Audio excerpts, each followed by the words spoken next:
Selamat datang dalam pembelajaran sistem reproduksi pada manusia.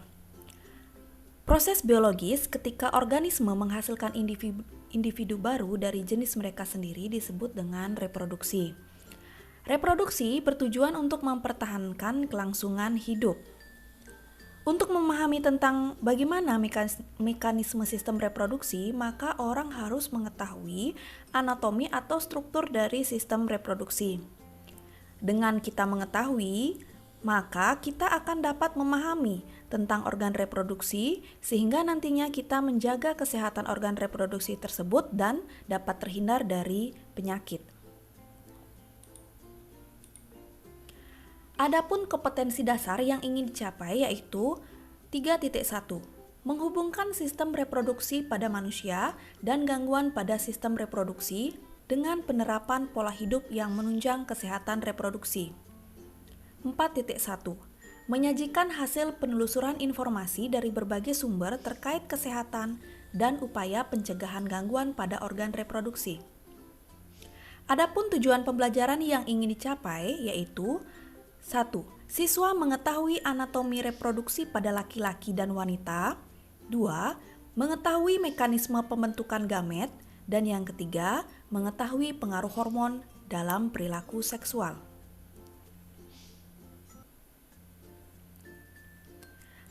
Nah, jadi yang kita bahas kali ini, bagaimana organ reproduksi pada organ laki-laki dan struktur dan fungsi organ reproduksi pada wanita. Kita bahas satu-satu terlebih dahulu. Nah, dalam fungsi organ reproduksi laki-laki yang akan kita bahas itu ada dua submateri. Yang pertama, organ reproduksi dan pembentukan gamet pada laki-laki yang disebut dengan spermatogenesis.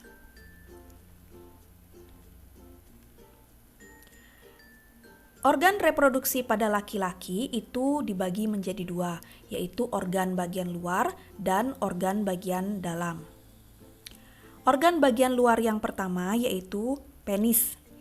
Penis dibagi menjadi dua bagian, yaitu batang dan ini batang, ya, dan ini adalah kepala penis. Pada bagian kepala terdapat kulit yang menutupinya disebut dengan preputium. Kulit ini diambil secara operatif saat melakukan sunat. Penis tidak mengandung tulang dan tidak terbentuk dari otot. Ukuran dan bentuk penis bervariasi, tetapi jika penis ereksi, ukurannya hampir sama. Kemampuan ereksi sangat berperan dalam fungsi reproduksi.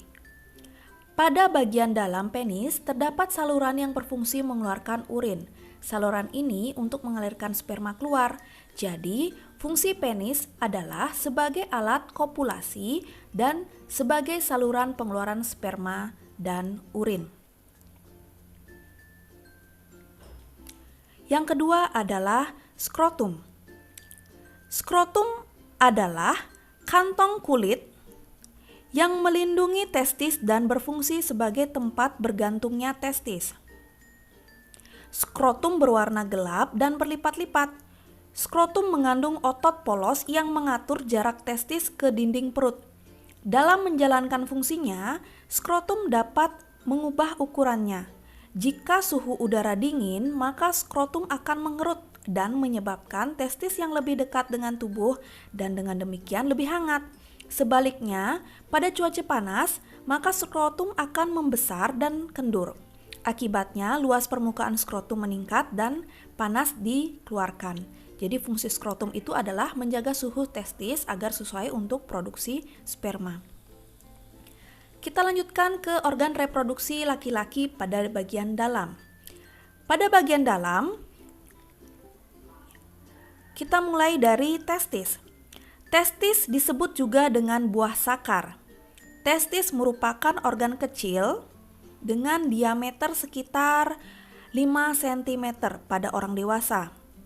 Testis membutuhkan suhu lebih rendah dari suhu badan agar dapat berfungsi secara optimal. Oleh karena itu, testis terletak di luar tubuh di dalam suatu kantong yang disebut dengan skrotum. Yang ini skrotumnya dan dalamnya itu adalah testis. Ukuran dan posisi testis sebelah kanan dan kiri berbeda. Testis berfungsi sebagai tempat pembentukan sperma atau spermatogenesis. Spermatogenesis pada manusia berlangsung selama 2-3 minggu. Bentuk sperma sangat kecil dan hanya dapat dilihat dengan menggunakan mikroskop.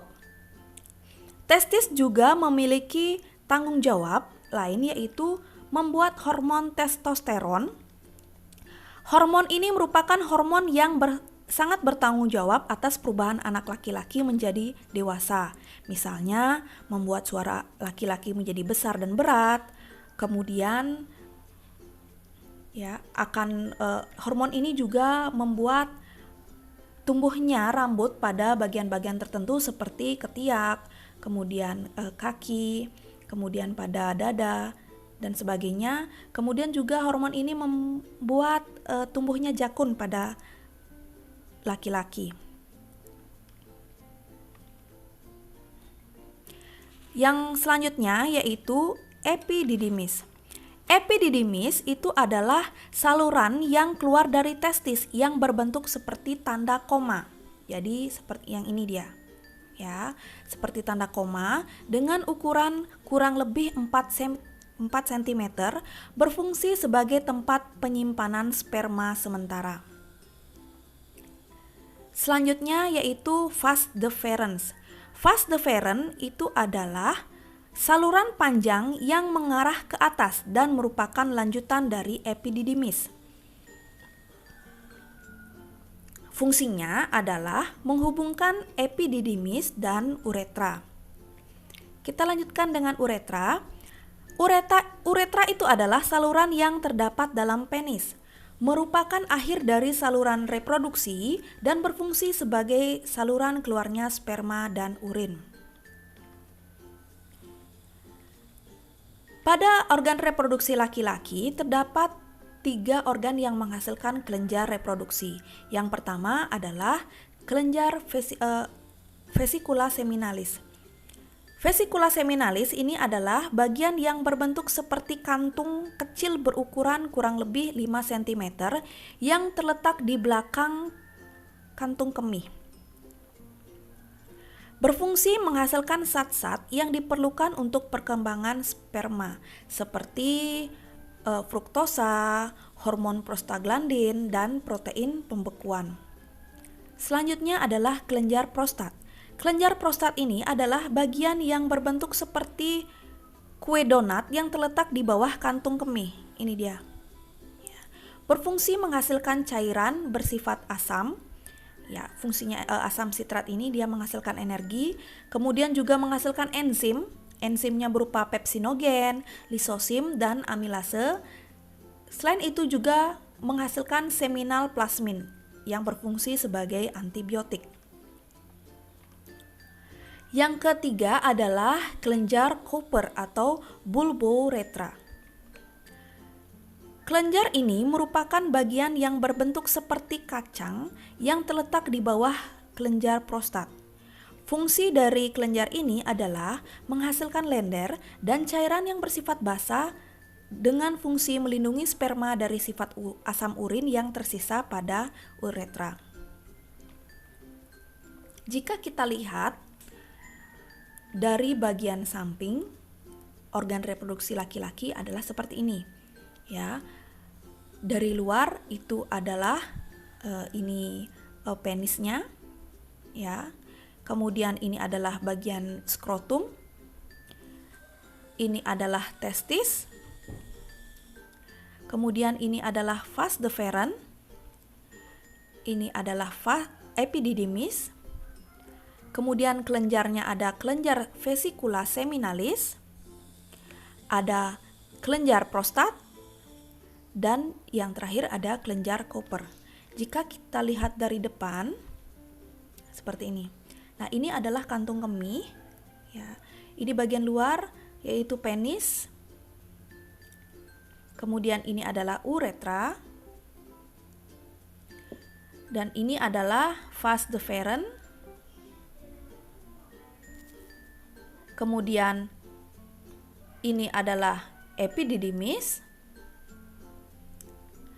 Ini adalah testis. Kemudian ini adalah vesicula seminalis, kelenjar prostat, dan kelenjar Cooper.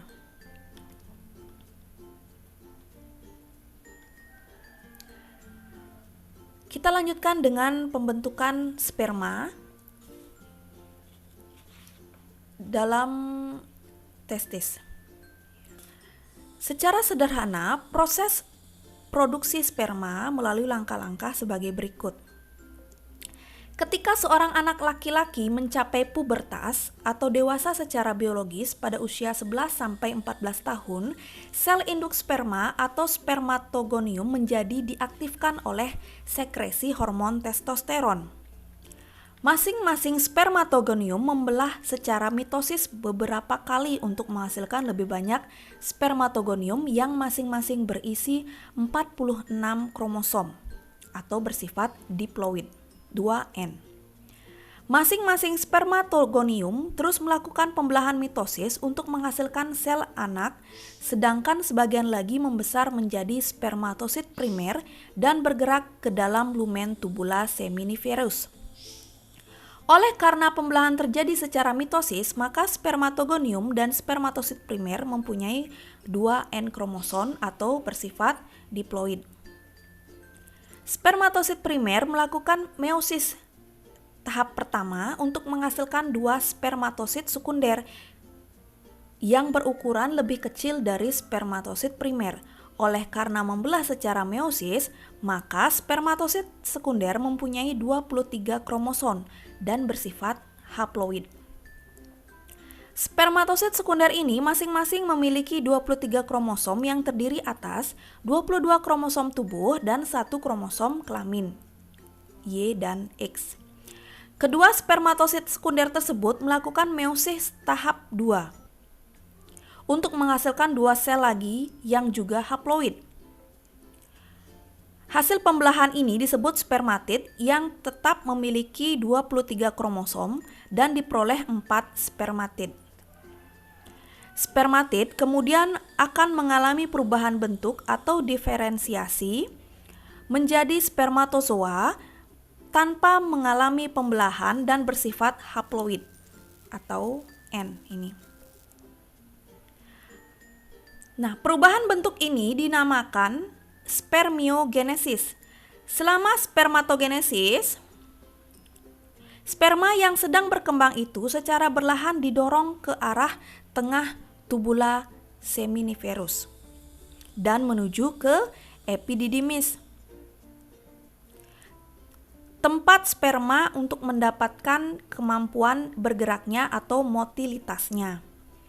Proses spermatogonia menjadi sperma yang mampu bergerak memerlukan waktu sekitar 65 hari sampai 75 hari pada laki-laki.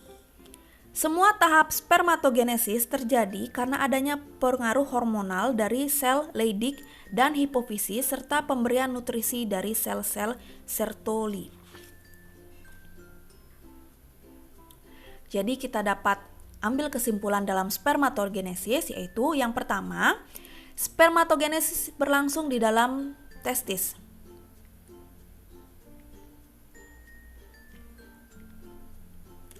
Yang kedua, dihasilkan 4 sel sperma yang fungsional.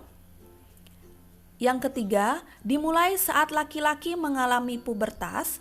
Pubertas ini ditandai dengan adanya mimpi basah. Spermatogenesis ini akan berlangsung secara terus-menerus, tapi spermatogenesis juga akan bisa mengalami gangguan apabila badan atau tubuh mengalami penyakit atau merokok. Jadi merokok itu bisa mempengaruhi atau mengakibatkan gangguan terbentuknya sperma.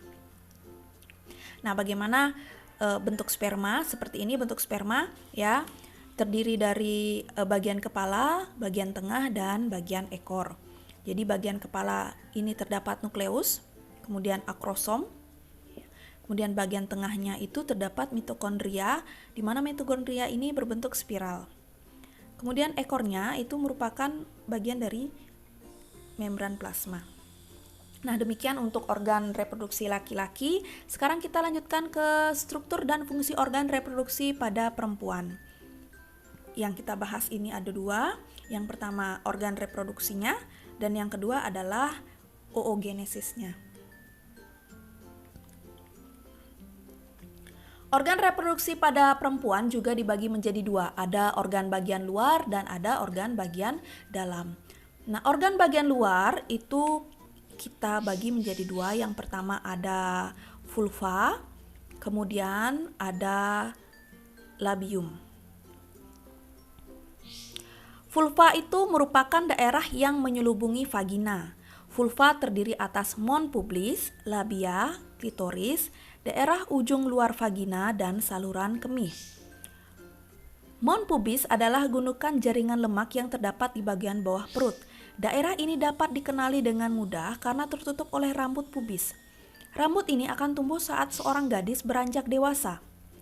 Labia adalah lipatan berbentuk seperti bibir yang terletak di dasar mons pubis. Labia terdiri dari dua bibir, yaitu bibir luar dan bibir dalam.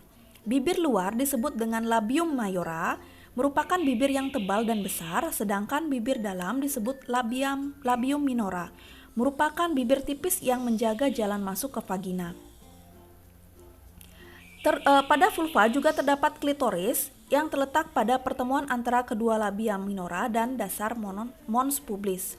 Ukurannya sangat kecil, seperti kacang polong, penuh dengan sel saraf sensorik dan pembuluh darah.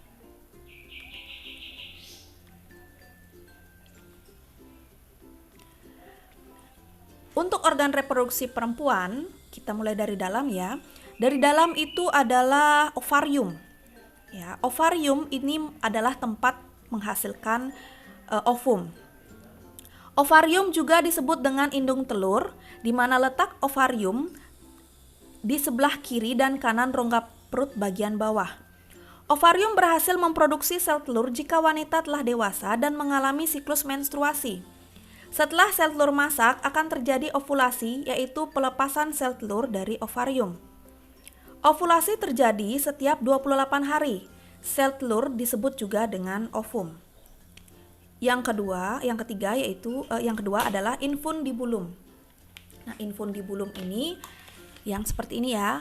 Ini memiliki jumbai. Nah, disebut juga dengan jumbai ini adalah fimbriae. Fungsinya adalah untuk menangkap sel telur. Kemudian kita lanjutkan ke tuba falopi. Nah, ini adalah tuba falopi yang disebut juga dengan oviduk. Tuba falopi atau oviduk disebut juga dengan saluran telur, adalah sepasang saluran. Jadi ada sepasang, di sini ada dua, ya, 1, 2, yang berada pada kanan dan kiri rahim dengan panjang kurang lebih 10 cm. Saluran ini menghubungkan rahim, ya ini rahim, dengan ovarium melalui fimbria. Ujung yang satu dari tuba falopi akan bermuara di rahim, sedangkan ujung yang lain akan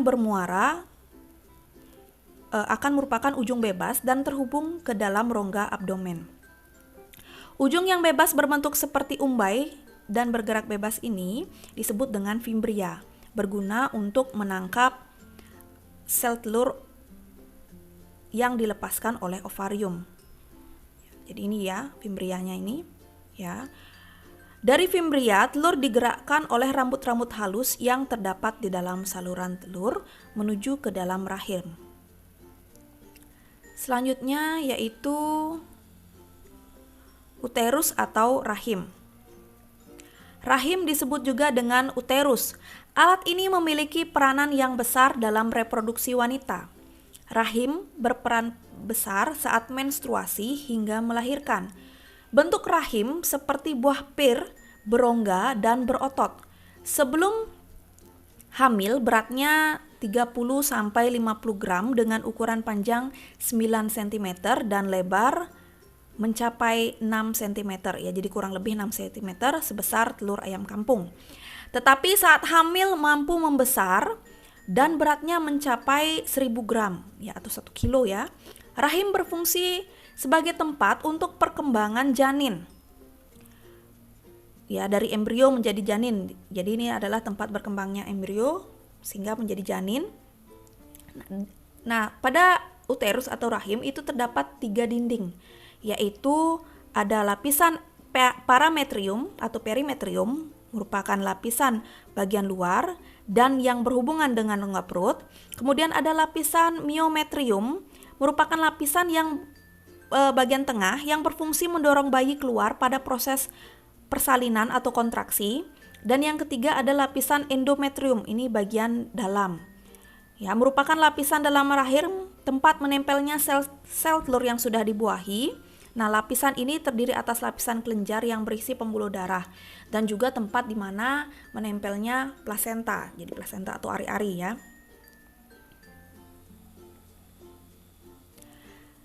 Kemudian serviks. Serviks ini disebut juga dengan mulut rahim. Serviks ada pada bagian terdepan dari rahim dan menonjol ke dalam vagina sehingga berhubungan dengan bagian vagina. Serviks memproduksi cairan berlendir.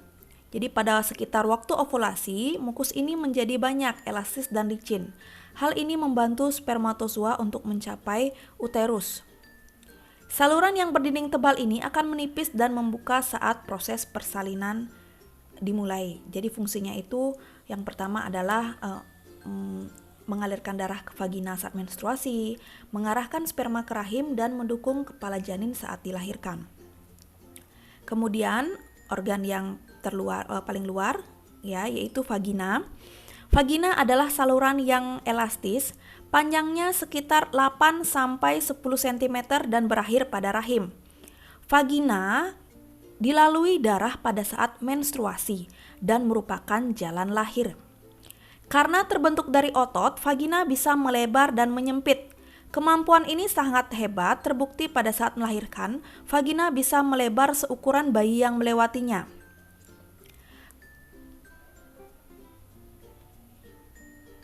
Demikianlah organ reproduksi pada perempuan. Jadi kalau kita lihat dari bagian depan, ya ini organ dalamnya ya, ini ada vagina, kemudian masuk ke dalam ada serviks, ya, kemudian ada uterus atau rahim, kemudian ada tuba Fallopi yang disebut juga saluran telur atau saluran oviduk. Kemudian ini adalah infundibulum. Nah, di infundibulum ini ada fibrium, ya. Kemudian yang terakhir adalah ovarium yang merupakan penghasil sel telur. Kalau kita lihat dari samping, nah, dari samping seperti ini ya, ya. Ini vagina, jadi panjang, saluran yang panjang. Kemudian ini adalah serviks, ya. Kemudian ini adalah uterus. Kemudian ini adalah tuba Fallopi, ya. Ini adalah infundibulum dan ini adalah ovarium. Untuk bagian organ reproduksi bagian luarnya, ya, ini ada labium mayora, labium minora, ya. Ini labium mayora, labium minora, kemudian ada klitoris. Nah, kalau ini adalah uretra. Uretra ini adalah tempat keluarnya urin. Ya, jadi kalau pada laki-laki itu pengeluaran urin dan spermanya jadi satu, sedangkan pada perempuan atau pada wanita itu pengeluaran urin dan sel telurnya, ya, sel telur yang tidak dibuahi itu berbeda, ya. Dari samping. Kita lanjut ke oogenesis, ya. Oogenesis itu apa? Oogenesis itu adalah peristiwa pembentukan ovum di dalam ovarium. Nah, peristiwa tersebut dimulai sebelum wanita dilahirkan, dipercepat pada masa puber dan atau pubertas ya, dan berakhir pada saat menopause. Di antara masa puber dengan menopause, oogenesis terjadi pada setiap bulan, ya, disebut dengan siklus bulanan atau menstruasi. Berbeda dengan laki-laki yang mengalami spermatogenesis pada masa dewasa saja, pada wanita proses oogenesis melalui pembelahan mitosis terjadi sebelum bayi dilahirkan. Jadi pada saat sudah bayi itu di dalam kandungan, proses oogenesis ini sudah terjadi. Selanjutnya yang terjadi adalah 2 kali pembelahan meiosis sampai dihasilkan gamet matang. Ovum yang telah matang dikeluarkan dari ovarium. peristiwa ini disebut dengan ovulasi. Proses terjadi karena pematangan sel folikel. Nah, ini adalah folikel. Ya, di sini pematangan, jadi kalau dia pecah, ya, itu keluar ovum. Ya, satu ovum dilepaskan dari satu folikel di permukaan ovarium. Jadi kalau kita lihat ini adalah ovarium, penampangnya seperti ini. Ya. Jadi ovarium ini seperti ini. Jadi dimulai dari yang kecil oosit primer, kemudian ke lanjut seperti ini, kemudian jadi folikel yang sekunder. Ini folikel de Graaff.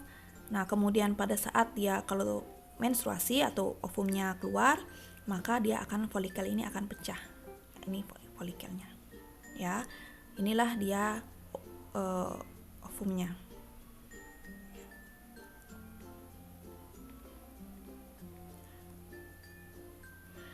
Pada perempuan atau pada wanita, nah setelah di dalam kandungan, kemudian setelah dilahirkan, maka di dalam ovariumnya itu mengandung 1 hingga 2 juta oosit primer.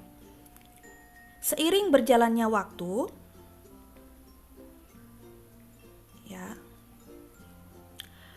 oosit primer ini yang dihasilkan mengalami kematian setiap harinya. Kondisi ini berlangsung hingga manusia menginjak masa pubertas. Akibatnya, oosit primer yang tersisa hanya 200.000 hingga 400.000. Jadi, pada saat dia dilahirkan ini masih oogonium, kemudian menjadi oosit primer. Nah, kemudian ada fase istirahat di sini. Ya, jadi ada fase istirahatnya pada perempuan sampai dia menjadi mengalami pubertas. Baru menginjak pubertas ini barulah oosit primer ini mengalami fase pembelahan, ya, meiosis pertama. Ya. Pada fase ini, oosit primer membelah menjadi 2 sel yang bersifat haploid. Satu sel yang berukuran besar dinamakan oosit sekunder, sedangkan sel yang lain, ya, yang kecil ini dinamakan badan kutub primer atau badan polar primer. Pada fase berikutnya, oosit sekunder akan melanjutkan pada fase meiosis 2. Fase ini dilakukan apabila ada fertilisasi. Apabila tidak terjadi fertilisasi, jadi fertilisasi itu adalah pembuahan, ya. Kalau tidak terjadi pembuahan, oosit sekunder mengalami degenerasi. Namun apabila terjadi fertilisasi, fase meiosis 2 dilanjutkan. Indikasinya, oosit sekunder membelah menjadi 2 sel, yakni 1 berukuran besar dan 1 berukuran kecil. Sel yang berukuran besar dinamakan ootit, sementara sel berukuran kecil dinamakan badan polar sekunder. Secara bersamaan, badan kutub primer juga membelah menjadi 2. Ini menghasilkan polosit atau badan polar. Fase meiosis 2 ini menghasilkan 1 ootit. Jadi yang dihasilkan adalah 1 ootit dan 3 badan polar. Ya. Kemudian 1 ootit yang dihasilkan tersebut ini berkembang menjadi sel telur atau ovum yang matang. Sementara bagaimana dengan yang lain? Yang 3 ini, badan kutub itu akan mengalami hancur atau mengalami kematian. Jadi ini akan hancur. Supaya dalam oogonium tumbuh dengan baik, pada permukaannya diselubungi oleh lapisan yang disebut folikel. Di dalam folikel terdapat cairan yang memberikan makanan untuk perkembangan oosit. Folikel ini akan terus berubah hingga masa ovulasinya. Jadi kita lihat di sebelumnya, ya.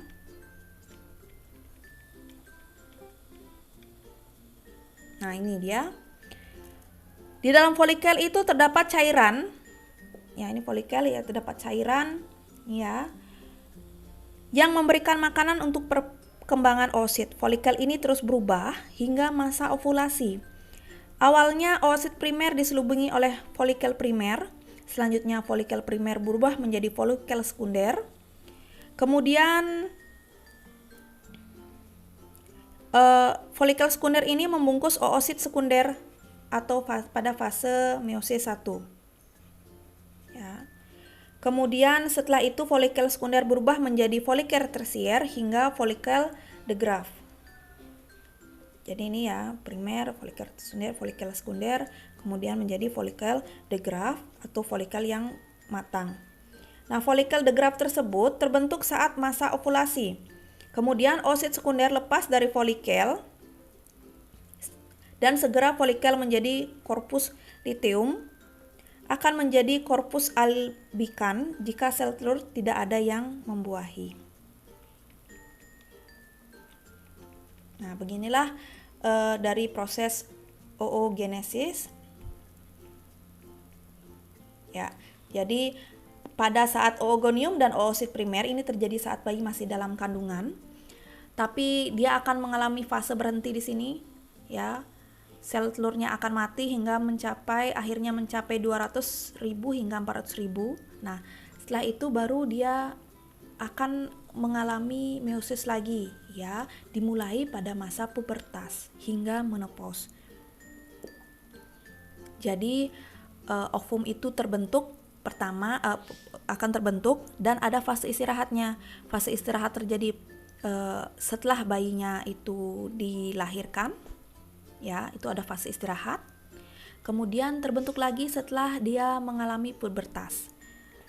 Akan berhenti lagi. Nah, jadi tidak akan terbentuk lagi sel telur sampai itu dinamakan fase menopause. Ya.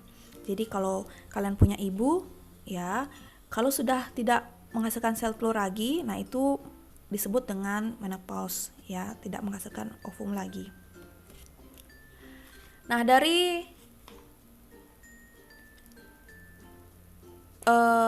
oogenesis tadi, penjelasan tadi dapat disimpulkan bahwa pertama, oogenesis itu terjadi pada ovarium. Kemudian yang kedua, untuk tiap oosit primer itu akan dihasilkan satu ovum atau sel telur dan 3 badan polar. Ya, jadi 3 badan polar ini dia akan mengalami kematian atau hancur. Kemudian oogenesis itu dimulai saat wanita masih dalam kandungan atau janin. Kemudian berhenti sementara setelah lahir, ya, dan dilanjutkan kembali saat remaja. Saat ovum habis, maka wanita akan memasuki masa menopause. Demikianlah untuk materi organ reproduksi pada manusia. Sampai bertemu lagi pada pembelajaran berikutnya.